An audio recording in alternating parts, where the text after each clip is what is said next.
ముందుగా అందరికీ నమస్తే. మనమందరం ముందుగా భారతీయులు.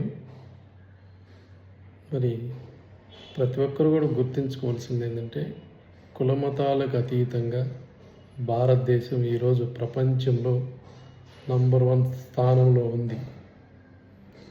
కాబట్టి మొదట మనం అందరం కూడా భారతీయులు. మన దేశం మీదకి ఏ పరాయి దేశం వాళ్ళు వచ్చినా మనం అందరం కూడా సమిష్టిగా ఉండి కులమతాలకు అతీతంగా భారతీయులు కలిసికట్టుగా ఏ దేశాన్నైనా ఎదిరించగల శక్తి ఒక్క భారతదేశానికే ఉంది.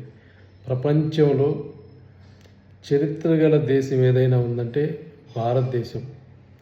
ఈ యొక్క భారతదేశం కొన్ని శతాబ్దాల క్రితం వచ్చినటువంటి దేశం. ఈ దేశంలో అనేక కులమతాలకు అతీతంగా మరి ఉన్నటువంటి ప్రజలు అందరూ అన్నదమ్ములుగా ఉండేవారు.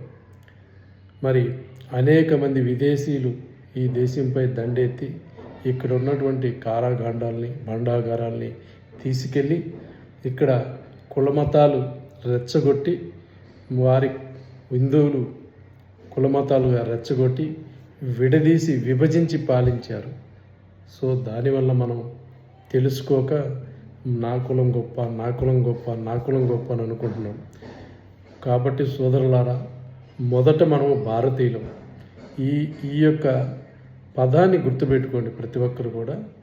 ఎందుకంటే ఈరోజు మన ప్రధానమంత్రి మోడీజీ గారు భారతదేశాన్ని ప్రపంచంలో అగ్రగామ సంస్థగా నిలబెట్టడం జరిగింది.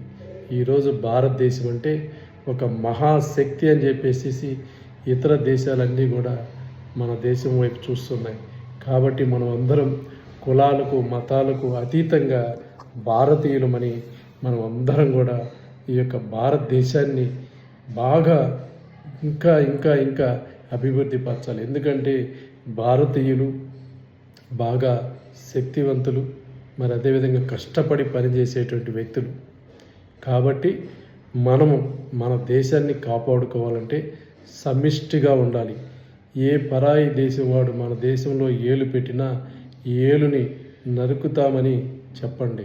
కాబట్టి ముందుగా మనం భారతీయులు, హిందువులు ముస్లిం క్రిస్టియన్స్ కాదు మనకు ముఖ్యం. మనం భారతీయులు. మన భారతదేశాన్ని కాపాడుకోవాల్సిన బాధ్యత ప్రతి యువకుడి పైన ఉంది. ఎందుకంటే ఆ రోజుల్లోనే స్వామి వివేకానంద గారు ఒక మాట చెప్పడం జరిగింది. శక్తివంతమైనటువంటి 50 మంది యువకులు నా దేశం వైపు ఉంటే ఈ ప్రపంచాన్ని జయిస్తానని మరి ఎన్నో సంవత్సరాల క్రితమే స్వామి వివేకానంద గారు చెప్పడం జరిగింది. కాబట్టి ప్రజలు ముఖ్యంగా గుర్తుంచుకోండి, ఎవరు ప్రలోభాలకు లొంగకండి, ఏ దేశం యొక్క ప్రలోభాలకు లొంగకండి. భారతీయులం భారతీయులం భారతీయులం. ఇదే వాక్యాన్ని గుర్తుపెట్టుకోండి మీ యొక్క మెదడులో, మీ యొక్క మనసులో. మన దేశం ప్రపంచంలో అగ్రగామి దేశంగా ఉంది. దీనిని ఇంకా ముందుకు నడిపించాలంటే మనం అందరం కూడా కలిసికట్టుగా ఉండాలని మరొక్కసారి తెలియజేస్తున్నాం. జై భారత్ మాతాకి జై హింద్.